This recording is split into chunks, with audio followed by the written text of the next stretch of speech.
Les trous noirs supermassifs sont de redoutables géants obscurs qui peuvent engloutir des mondes entiers. De tous les mystères qu'on peut trouver dans l'univers, les trous noirs sont sans doute les plus étranges. Mais aujourd'hui, la science est sur le point de résoudre l'une de leurs plus grandes énigmes. Obtenir une image d'un trou noir est l'une des entreprises les plus difficiles qu'on puisse imaginer. On essaie de voir l'invisible. Ces nouvelles découvertes pourraient ouvrir des possibilités incroyables pour notre espèce. Ils donnent peut-être accès à d'autres dimensions spatio-temporelles.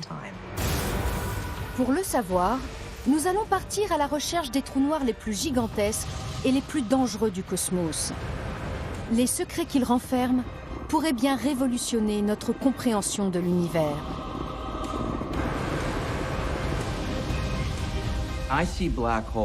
Je pense que l'étude des trous noirs pourrait changer le cours de l'histoire de la science.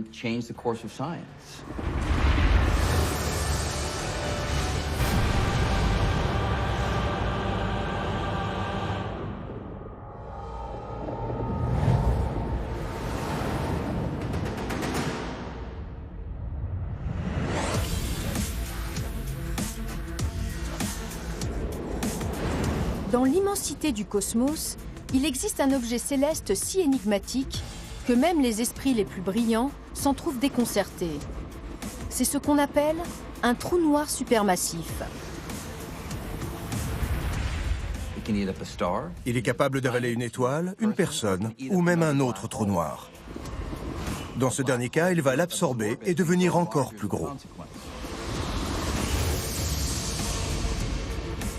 Si vous tombez dedans, vous ne pourrez le raconter à personne, parce que vous n'en ressortirez jamais. Les trous noirs sont l'une des principales prédictions de la plus célèbre théorie d'Einstein, la relativité. La théorie de la relativité d'Einstein affirme que la gravitation est en réalité une courbure de l'espace-temps. C'est un concept incroyable. Si je ne le connaissais pas et que quelqu'un m'envoyait un courrier pour me le décrire, je me dirais « ce type est dingue ». Mais certaines idées délirantes sont pourtant exactes. D'après les recherches d'Einstein, tout objet pourvu d'une masse déforme l'espace-temps lui-même. Et les trous noirs possèdent une masse gigantesque concentrée en un tout petit volume. Ils provoquent des courbures spatio-temporelles si intenses que des phénomènes très étranges se produisent. Un trou noir est capable d'arrêter le temps et de broyer l'espace lui-même. Je ne peux rien imaginer de plus bizarre que ça. Les trous noirs déforment tellement l'espace qu'ils en deviennent invisibles. Le temps et l'espace sont tellement recourbés sur eux-mêmes dans ces zones que même la lumière ne peut plus en sortir. Tous les rayons lumineux qui pénètrent à l'intérieur sont perdus à jamais. Mais si les équations d'Einstein sont exactes et que les trous noirs sont invisibles, cela pose un problème de taille. Puisque personne ne les a jamais vus, comment peut-on être sûr qu'ils existent ? Aujourd'hui, les scientifiques tentent de prouver une fois pour toutes que ces géants mystérieux existent bel et bien. Shep Dollman s'est lancé un défi. Prendre la toute première photo d'un trou noir. Obtenir une image d'un trou noir est l'une des entreprises les plus difficiles qu'on puisse imaginer. Si c'était facile, tout le monde le ferait. On essaie de voir l'invisible. Je ne pense pas qu'Einstein se soit trompé, mais c'est toujours bien de vérifier les théories.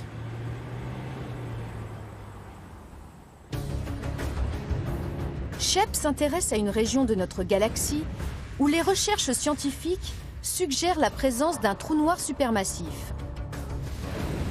Au cœur des poussières et des brouillards cosmiques qui parsèment la Voie lactée, plusieurs étoiles décrivent de grands cercles à toute vitesse. Des déplacements aussi rapides ne peuvent signifier qu'une chose. Ces étoiles sont en orbite autour d'une masse énorme condensée en un volume minuscule. Tout semble indiquer qu'il s'agit d'un trou noir supermassif que les astronomes ont baptisé Sagittarius A étoile.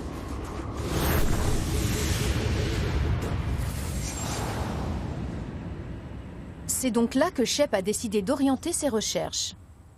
Mais il rencontre déjà un premier obstacle, la galaxie elle-même. Même si on connaît sa position, ce n'est pas simple de voir cette région. Il faut se frayer un chemin à travers tous les gaz et la poussière qui se trouvent entre la Terre et le centre de notre galaxie. Et le meilleur moyen d'y parvenir, c'est d'étudier les ondes radio qui traversent facilement les obstacles de ce type.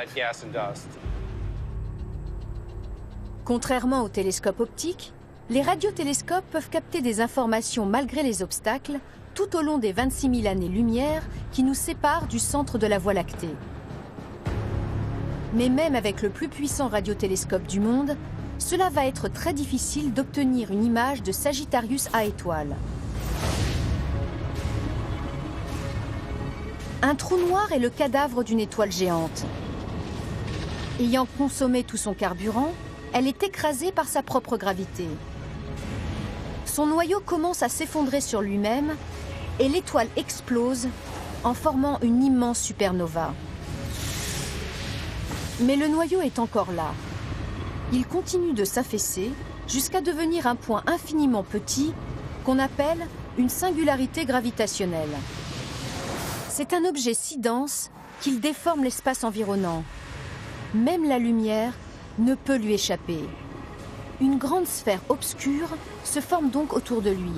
C'est ce qu'on appelle l'horizon des événements.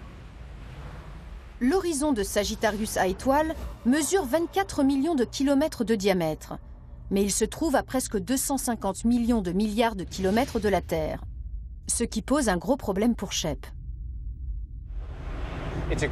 C'est fou quand on y pense. Mais c'est comme si on essayait de voir à l'œil nu une orange posée à la surface de la Lune. Vous imaginez le grossissement optique nécessaire? Pour obtenir l'image d'un trou noir, qui est minuscule et très lointain, il faudrait un télescope gigantesque. En l'occurrence, pour voir Sagittarius A étoile, on aurait besoin d'un télescope aussi grand que la Terre elle-même. Mais bien évidemment, la construction d'un appareil de cette taille serait irréalisable. Alors Shep travaille depuis plus de 10 ans sur un projet très audacieux. Il a relié entre eux des radiotélescopes dans le monde entier pour former un immense réseau baptisé Event Horizon Telescope, le télescope de l'horizon des événements, ou EHT en abrégé. Il peut donc pointer tous ces appareils sur le centre de notre galaxie au même moment. Ces télescopes répartis sur toute la planète sont parfaitement synchronisés et devraient nous donner une image très précise de la région du trou noir. Plus ces télescopes sont éloignés les uns des autres, plus le résultat sera détaillé. Un réseau couvrant l'intégralité de la surface de la Terre serait 2000 fois plus puissant que le télescope spatial Hubble. Mais même avec un système aussi performant, comment peut-on apercevoir un objet qui ne renvoie aucune lumière? Shep a peut-être trouvé une solution.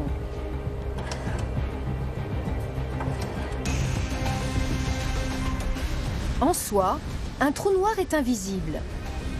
Mais la matière aspirée par la singularité devrait nous révéler sa présence. L'incroyable force gravitationnelle du trou noir attire des nuages de gaz interstellaires qui se mettent à tourner autour de lui de plus en plus vite. La température du gaz augmente ainsi jusqu'à atteindre plusieurs milliards de degrés. Et il commence à émettre une lueur.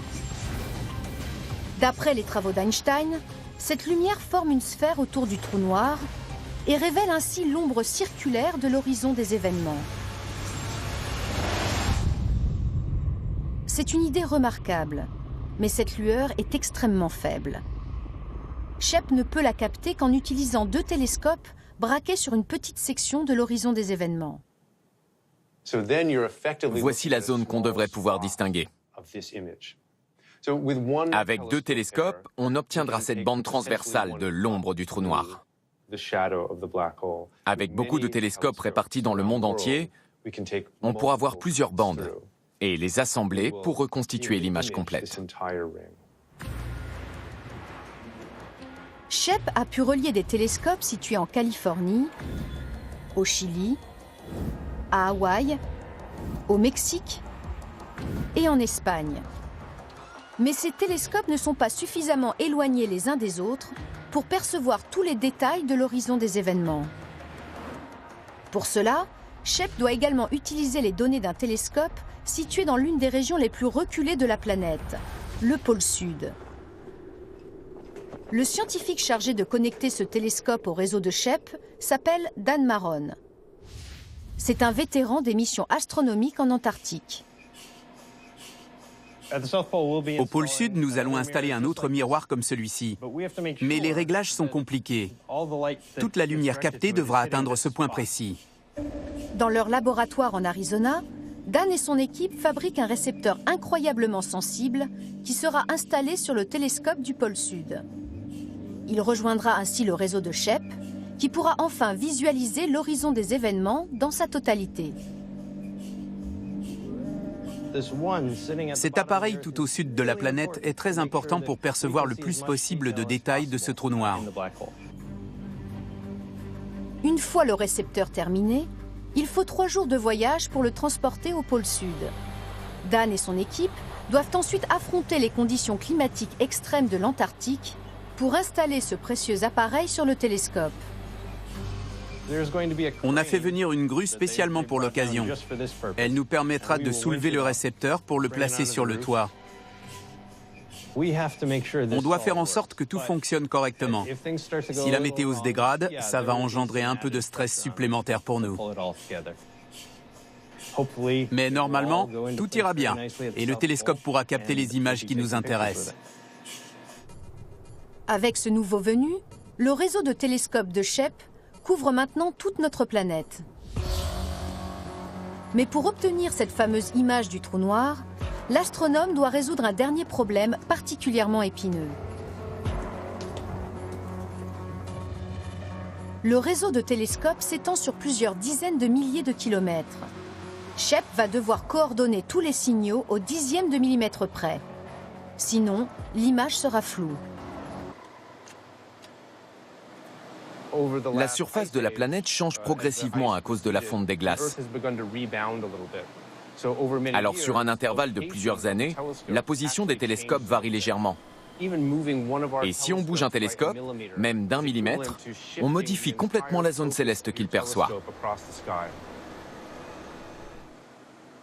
Pour remédier à cela, Shep va se servir d'un immense superordinateur appelé corrélateur qui pourra gérer en permanence la position exacte de chaque télescope appartenant au réseau. Le corrélateur est un élément primordial du télescope de l'horizon des événements. Il va combiner les informations enregistrées par tous les sites à travers le monde avec une très grande précision. Avec ces données équivalentes à celles d'un télescope aussi grand que la Terre, on pourra voir précisément le trou noir. Ce serait alors la toute première image d'un trou noir supermassif et la preuve irréfutable qu'ils existent bel et bien. Observer un trou noir et distinguer clairement son horizon, c'est notre but ultime. Ce serait vraiment formidable. Le télescope nous montrera cette incroyable déformation de l'espace, cet objet mystérieux dont on devine la présence, mais qu'on n'a jamais pu voir. Et on pourra enfin le contempler dans toute sa splendeur.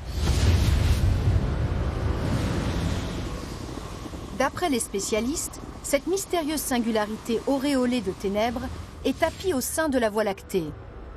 Mais pas seulement. Nous pensons qu'il existe un trou noir supermassif au centre de presque toutes les galaxies de l'univers. Selon la théorie de la relativité, un trou noir supermassif provoque une telle courbure dans l'espace que les étoiles elles-mêmes peuvent se retrouver en orbite autour de lui. Cela suggère que les trous noirs ont joué un rôle majeur dans la formation des galaxies. Mais peuvent-ils également influencer la manière dont elles évoluent ? C'est la question que se posent les scientifiques. Les tailles et les formes très variées des différentes galaxies nous ont toujours fascinés. Pourquoi ces amas d'étoiles semblent-ils avoir des histoires si différentes les unes des autres? Les trous noirs supermassifs y sont peut-être pour quelque chose. Au sud des États-Unis, une équipe d'astronomes tente de résoudre cette énigme. Edmund Chung cherche à savoir si les trous noirs ont réellement une influence sur l'évolution des galaxies. J'aimerais vraiment comprendre ce processus. C'est stupéfiant qu'un objet si petit puisse affecter une galaxie tout entière. Il se concentre sur une catégorie de galaxies qui a toujours laissé les astronomes perplexes. Les galaxies elliptiques géantes. Voici une superbe image d'une galaxie elliptique géante prise par le télescope spatial Hubble. Nous savons que ces galaxies renferment une très grande quantité de gaz. Cela devrait donner naissance à beaucoup de nouvelles étoiles, mais étrangement, ce n'est pas le cas. Les étoiles se forment habituellement à l'intérieur d'immenses nuages gazeux qu'on appelle des nébuleuses. Elles contiennent notamment de l'hydrogène extrêmement froid.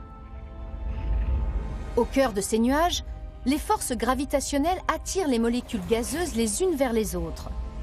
Elles forment des disques tourbillonnants qui aspirent toujours plus d'hydrogène. Au centre, la pression et la chaleur augmentent de plus en plus. Les molécules d'hydrogène fusionnent et les gaz s'enflamment pour former une étoile. Ce phénomène ne peut avoir lieu que dans des nuages de gaz très froids. Un agent sombre empêcherait-il les étoiles de se former dans les galaxies elliptiques géantes? Serait-ce une manière pour les trous noirs de contrôler l'évolution des galaxies? Pour le savoir, Edmund va utiliser un télescope qui a révolutionné notre compréhension du cosmos. Ce télescope optique de 2,50 m de diamètre a été conçu pour un grand projet de relevé numérique du ciel appelé SDSS. Le soir, on oriente le télescope vers une zone précise du ciel et pendant toute la nuit, la rotation de la Terre va lui permettre de balayer une longue section du cosmos. En quelques années, on a ainsi pu observer des millions de galaxies. La carte de l'univers obtenue grâce à ces observations est l'une des plus détaillées dont nous disposons actuellement. En se basant sur ces relevés, Edmund sait où trouver des galaxies elliptiques géantes rapidement afin de déterminer pourquoi elles produisent si peu de nouvelles étoiles. Cette carte cosmique a été reproduite sur des dizaines de disques en aluminium, chacun correspondant à une région précise du ciel nocturne. Les chercheurs ont percé des trous aux endroits où le télescope captait de la lumière. En observant une zone précise à travers le disque correspondant, les trous s'alignent donc parfaitement avec les galaxies observées. Tout est prêt. On met le disque? C'est parti. En branchant un capteur sur chaque trou, Edmund va pouvoir étudier simultanément l'activité précise de plusieurs centaines de galaxies. Les régions que nous observons se trouvent à 500 millions d'années-lumière de la Terre. Et ce câble de fibre optique va nous permettre de capter avec une grande précision la lumière provenant d'une galaxie. On pourra déterminer ses caractéristiques ainsi que celles d'autres galaxies grâce aux données des différents capteurs à fibre optique. Après 2 ans de recherche méthodique, Edmund pense avoir trouvé la réponse à sa question dans une immense galaxie lointaine appelée Akira. Elle est très rouge, ce qui signifie que peu d'étoiles s'y forment. C'est une caractéristique commune à la plupart des galaxies elliptiques géantes. Les capteurs ont repéré un phénomène étrange au cœur de la galaxie Akira. Un gigantesque flux de gaz très chaud s'échappe de son centre. C'est ce qui est représenté ici. En rouge, c'est le gaz qui s'éloigne de nous, et en bleu, c'est le gaz qui vient dans notre direction. Ce vent s'étend sur environ 30 000 années-lumière. Cette énergie considérable ne peut être générée que par le trou noir supermassif au centre d'Akira. D'après Edmund, ce souffle cosmique est provoqué par ce qu'on appelle les habitudes alimentaires du trou noir. Et la chaleur du gaz empêche les étoiles de se former. La matière, attirée par le trou noir supermassif, forme un immense nuage de débris en orbite autour de lui. C'est ce qu'on appelle un disque d'accrétion. En tournant à une vitesse proche de celle de la lumière, il libère de gigantesques décharges d'énergie qui provoquent les fameuses rafales de gaz brûlant.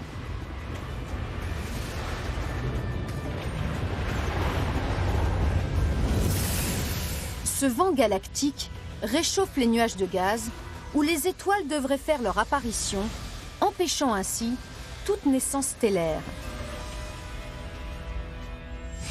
Si le même phénomène a lieu dans d'autres galaxies elliptiques géantes, cela pourrait expliquer leur tendance à produire très peu de nouvelles étoiles.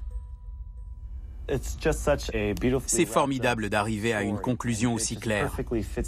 Cela confirme que les trous noirs supermassifs sont des phénomènes très importants dans l'univers et qu'ils jouent un rôle dans l'évolution des galaxies.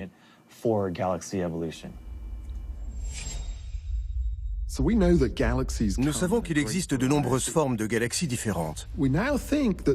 Et nous pensons désormais que leur diversité est liée à la présence de trous noirs supermassifs au cœur de leur structure. En consommant d'énormes quantités de matière, ces trous noirs génèrent des émissions énergétiques très intenses, capables de façonner des galaxies tout entières. Le carburant qui permet aux trous noirs d'influer sur l'évolution d'Akira provient d'une source inattendue. Ce géant vorace aspire la poussière cosmique et les étoiles d'une galaxie voisine nommée Tetsuo. C'est la première étape d'une réaction en chaîne qui va faire basculer le destin des deux galaxies et de leurs trous noirs respectifs. Sous l'effet de leur masse gigantesque, Akira et Tetsuo sont attirés l'une vers l'autre. La plus grosse des deux, Akira, aspire le contenu de sa voisine. Un jour, les deux galaxies vont se traverser, s'attirer à nouveau, puis entrer en collision encore et encore, générant un chaos inimaginable. Des étoiles et des planètes seront éjectées de leur orbite, et d'immenses quantités de gaz et de poussière seront relâchées dans l'espace, jusqu'à ce que Tetsuo et Akira ne fassent plus qu'une. Les astronomes estiment que les collisions de ce type sont très fréquentes. En ce moment même, des milliards de galaxies fusionnent dans l'immensité du cosmos. Et à chaque fois que cela se produit, les deux trous noirs supermassifs s'unissent également. La fusion de deux trous noirs est un processus très violent. Les deux trous noirs tournent de plus en plus vite. Ils génèrent des vibrations dans le tissu même de l'espace, les ondes gravitationnelles.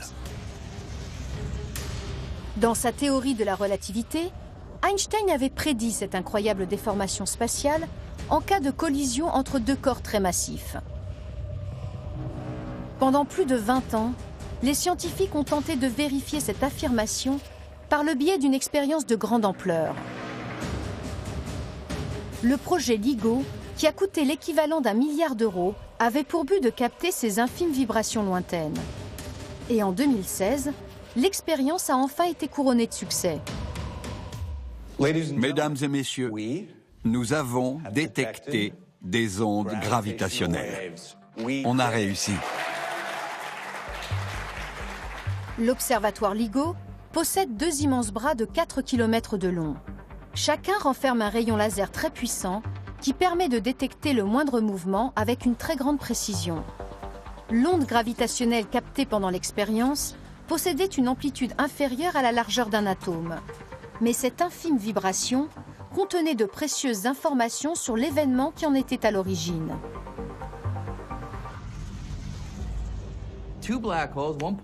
Les deux trous noirs se trouvaient à 1,8 milliard d'années-lumière de nous.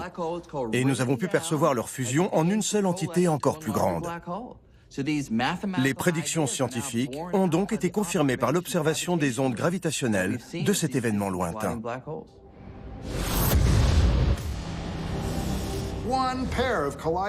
En fusionnant, ces deux énormes trous noirs ont généré 10 fois plus d'énergie que toutes les étoiles de l'univers observable. Ce processus est une étape clé dans le développement des trous noirs. Au fil des fusions, Ils peuvent atteindre des tailles considérables. Les plus gros trous noirs que nous connaissons sont 10 milliards de fois plus massifs que le Soleil. Rien ne peut échapper à l'emprise des trous noirs supermassifs. Ils créent une courbure spatio-temporelle qui piège tous ceux qui s'en approchent trop, conformément aux prédictions d'Einstein. Mais les plus grands d'entre eux ne se contentent pas d'attirer à eux la matière environnante. Ils peuvent également lancer d'immenses jets d'énergie. C'est un peu comme s'ils répandaient de la nourriture partout en mangeant trop vite. Ils ne sont pas très propres. Ils avalent la matière avec une telle force qu'ils en projettent une partie dans l'espace. Ces rayonnements d'énergie surpuissants proviennent des particules attirées par le trou noir. Certains jets mesurent des dizaines de milliers d'années-lumière de long. C'est gigantesque. Les spécialistes cherchent quels peuvent être les effets de ces incroyables phénomènes.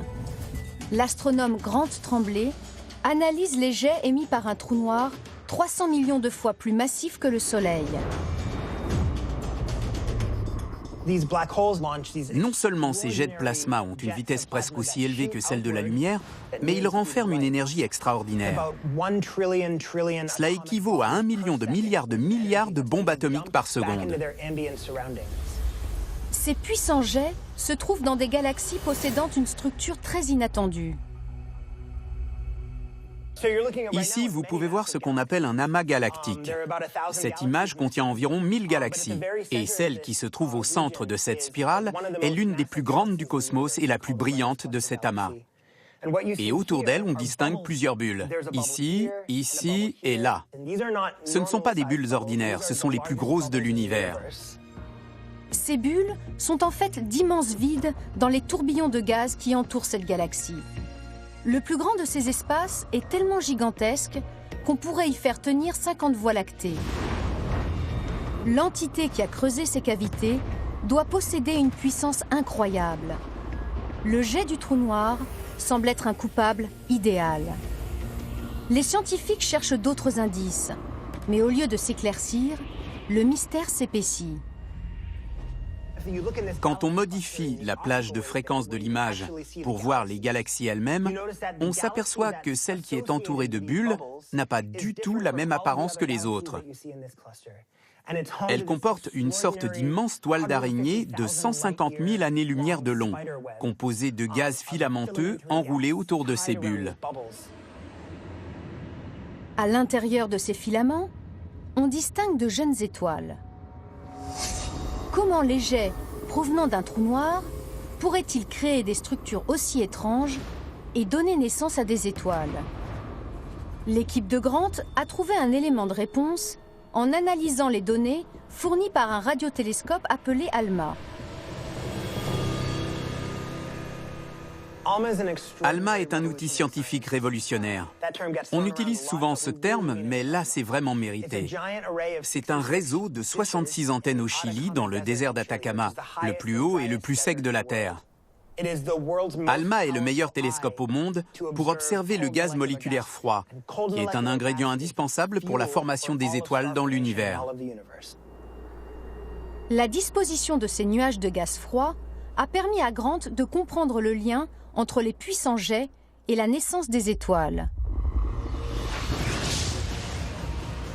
L'immense colonne d'énergie projetée par le trou noir écarte le gaz de son passage.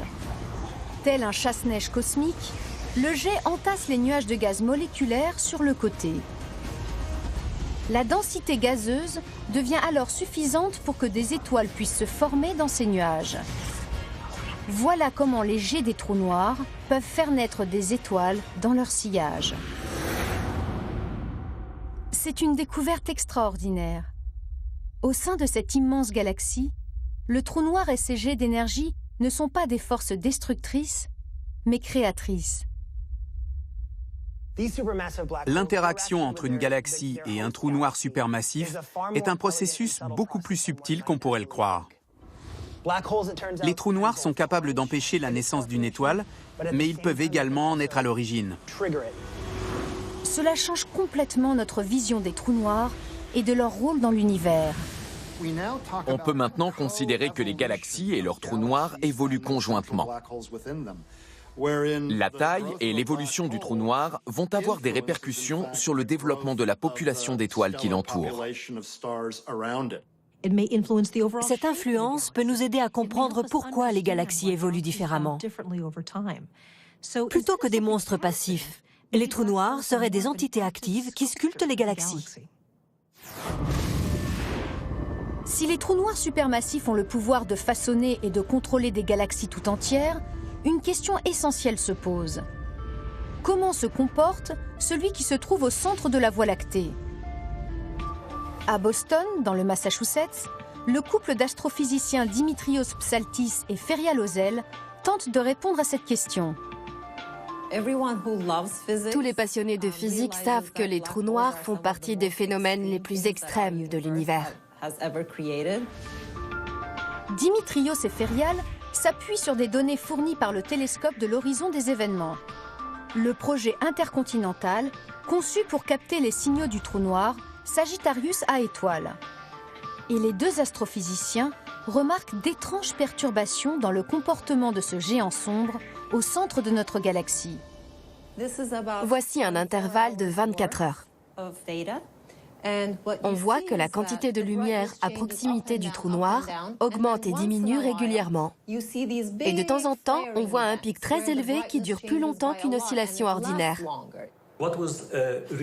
C'est très intéressant. Ces changements soudains ne peuvent avoir lieu qu'à proximité de l'horizon des événements. Il se passe quelque chose d'inhabituel à la périphérie du trou noir. À quoi peuvent bien correspondre ces pics d'activité? Pour résoudre ce mystère, Dimitrios et Ferial élaborent une série de simulations informatiques pour voir quelles conditions pourraient générer ce type de phénomène. Chacun de ces modèles s'appuie sur la théorie de la relativité qui fournit les meilleures explications que nous ayons sur les phénomènes liés au trou noir. La simulation qui correspond le mieux décrit un événement que personne n'a encore détecté près d'un trou noir. Une tempête magnétique géante. De temps en temps, une de ces tempêtes magnétiques se forme progressivement et constitue un amas lumineux sur l'orbite du trou noir. Puis elle éclate en provoquant une décharge d'énergie très forte et très soudaine. Ce scénario est sans doute assez proche de ce qui se passe réellement autour de Sagittarius A étoile. Nous ignorons pour l'instant quel pourrait être l'impact de ces tempêtes magnétiques sur les étoiles et les planètes de la Voie lactée. Mais les recherches de ce type nous permettent d'en apprendre toujours un peu plus sur ces mystérieux trous noirs. Les chercheurs sont maintenant en mesure de comprendre comment ces puissantes entités sombres se forment, comment elles grandissent et comment elles exercent leur influence sur la forme des galaxies dans l'univers. Ces idées sont toutes en accord avec les équations qui décrivent l'espace-temps dans la théorie de la relativité d'Einstein. Mais pour aller encore plus loin et révéler ce qui se passe au cœur d'un trou noir, les chercheurs vont avoir besoin d'une autre théorie. La théorie de la relativité générale avait prédit l'existence des trous noirs. Mais de l'autre côté de l'horizon des événements, toutes nos lois physiques s'avouent vaincues. Les équations perdent tout leur sens. Si vous demandez à une calculatrice de diviser 1 par 0, elle affichera erreur. Et là, c'est pareil. Les mathématiques vous mettent des claques en disant « Arrête, cette opération ne peut pas fonctionner ». C'est ce qui arrive quand on veut appliquer les équations d'Einstein à l'intérieur d'un trou noir. Cet échec de la relativité à expliquer ce qui se passe au-delà de l'horizon des événements a engendré de nombreux débats.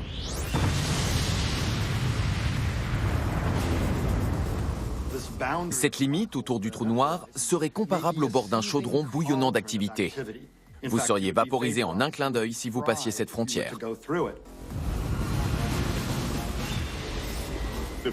Si vous tombez dans un trou noir, vos pieds subiront une force gravitationnelle beaucoup plus importante que votre tête. Vous serez étiré jusqu'à devenir tout fin. C'est ce qu'on appelle la spaghettification.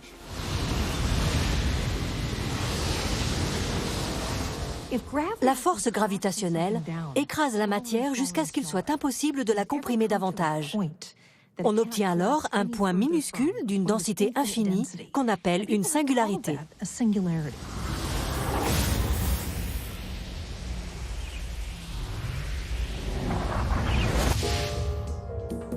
Mais dans le monde de l'infiniment petit, toutes les règles changent.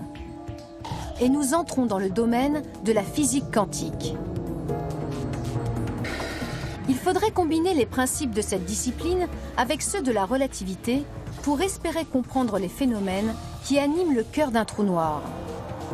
Cet objectif ultime des physiciens s'appelle la théorie du tout.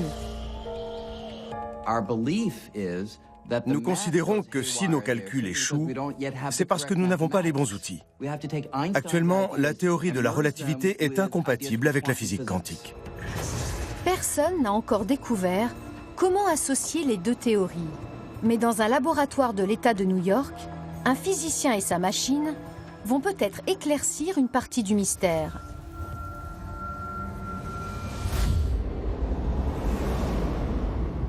Les astronomes ont déployé des trésors d'ingéniosité pour résoudre les énigmes des trous noirs. Ils ont exploré l'infiniment grand en observant des phénomènes d'une taille et d'une puissance presque inconcevable. Toutes ces expériences ont confirmé ce qu'Einstein avait prédit dans le cadre de la théorie de la relativité. Mais le cœur d'un trou noir demeure un mystère pour les scientifiques. Il est impossible d'explorer un trou noir et d'en ressortir pour révéler ce qu'on a vu. L'analyse ne peut être que purement théorique. Mais les équations d'Einstein ne sont pas suffisamment avancées pour nous permettre de comprendre les mécanismes internes d'un trou noir. Il faut fusionner les idées d'Einstein avec celles de la physique quantique.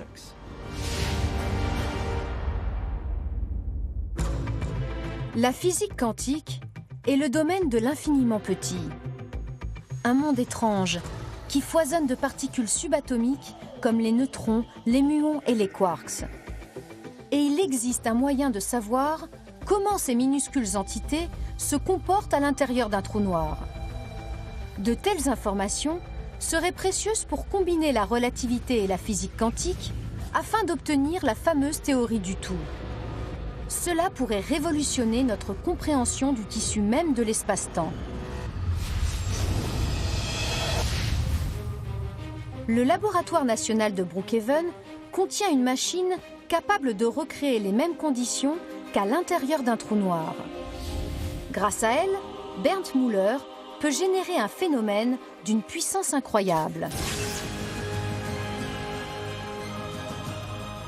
Pour cela, il fait accélérer 2 noyaux atomiques d'or à une vitesse proche de celle de la lumière, puis il les fait entrer en collision dans ce détecteur de la taille d'un immeuble.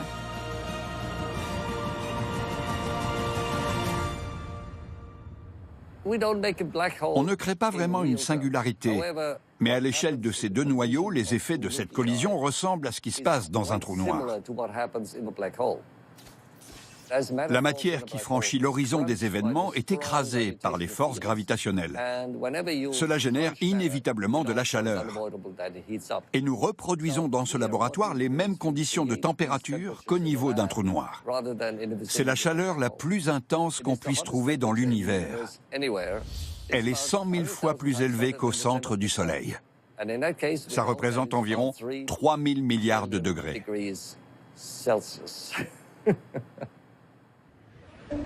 D'après les scientifiques, lors de chaque collision, la matière subatomique se trouve dans le même état qu'à l'intérieur d'un trou noir. Mais cela ne dure qu'une octoseconde, c'est-à-dire un millionième de milliardième de seconde. C'est un intervalle beaucoup trop bref pour être analysé.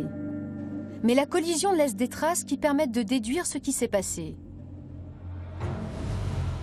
Lancés à plus d'1 milliard de km/h, les noyaux d'or se percutent avec une force incroyable et explosent en un amas de matière chauffé à 3000 milliards de degrés.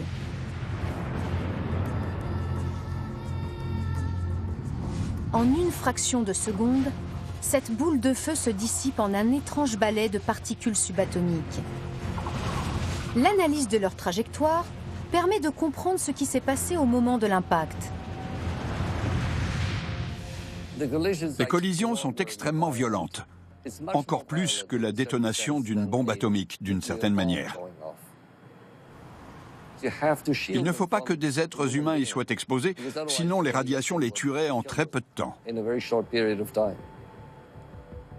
Personne n'est autorisé à s'approcher de la machine quand elle est en route. L'équipe de Berndt gère donc l'opération à l'abri dans la salle de contrôle, à 500 mètres du détecteur. En comparant les données issues de plusieurs millions d'impacts, Berndt a pu reconstituer ce qui se passe au moment de la collision des noyaux.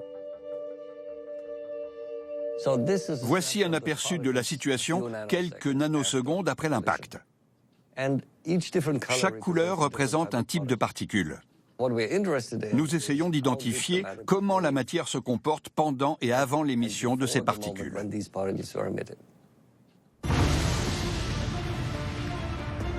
Berndt tente de remonter chaque trajectoire jusqu'à son origine. En revenant au premier millionième de milliardième de seconde après la collision, il pourra analyser une situation similaire à celle de l'intérieur d'un trou noir. C'est un peu comme si on jetait une pierre dans un lac. Elle coule immédiatement, mais les ondes se propagent à la surface pendant un certain temps. Leur forme et leur étendue dépendent de la taille de la pierre, de sa forme, de sa vitesse. En principe, on pourrait analyser ces propagations circulaires et retracer leur formation pour déterminer les caractéristiques de la pierre. C'est exactement ce que nous faisons ici. Pour cela, Berndt doit trouver des équations qui génèrent exactement les mêmes trajectoires dans un modèle théorique. Il espère ainsi trouver des pistes de travail qui permettraient enfin d'unifier la physique quantique et la relativité. Cela pourrait révolutionner notre compréhension du cosmos tout entier. Après 10 ans de recherche, Berndt pense avoir trouvé les bonnes formules. On peut décrire cet amas de matière surchauffée en se basant sur la théorie des cordes. C'est vraiment formidable. La théorie des cordes est un domaine de recherche qui repousse les limites de notre compréhension scientifique. C'est un candidat de premier choix pour la théorie du tout.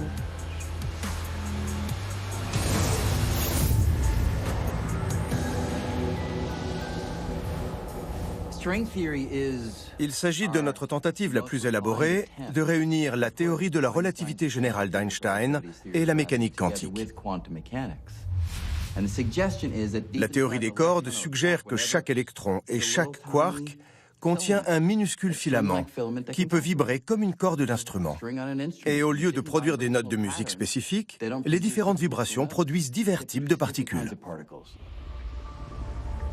Cet étrange concept représente peut-être notre meilleure chance de comprendre comment les trous noirs fonctionnent réellement. Et cela ouvrirait de nouvelles possibilités pour notre espèce. D'après la théorie des cordes, les trous noirs ne se contentent pas d'attirer des éléments. Ils peuvent également en rejeter dans l'espace. Les trous noirs peuvent émettre des rayonnements. Des particules sont parfois éjectées depuis l'horizon des événements. Ce phénomène étonnant est accompagné d'une diminution progressive du trou noir qu'on appelle évaporation. En s'évaporant, un trou noir émet une telle quantité d'énergie qu'elle pourrait subvenir à tous les besoins des humains sur Terre. Mais pour cela, il faudrait capter cette énergie et la transporter jusqu'ici. Évidemment, c'est impossible pour l'instant. Mais les progrès technologiques pourraient très bien nous permettre d'y arriver un jour. Un petit trou noir d'une masse équivalente au mont Everest générerait suffisamment d'énergie pour alimenter le monde entier. Mais ce n'est pas tout. Aussi folle que cette hypothèse puisse paraître, la théorie des cordes prédit que l'intérieur des trous noirs abrite un phénomène encore plus incroyable qui offre des perspectives fascinantes. On a tous l'intuition qu'il n'existe que 3 dimensions spatiales, de gauche à droite, d'avant en arrière et de haut en bas. Mais l'une des promesses les plus incroyables de la théorie des cordes est l'existence d'autres dimensions spatiales, en plus des 3 que nous connaissons.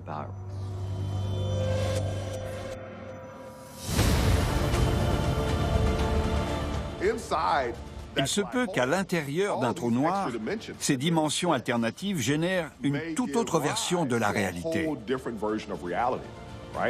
On y trouverait peut-être un autre univers, ou même une infinité d'univers.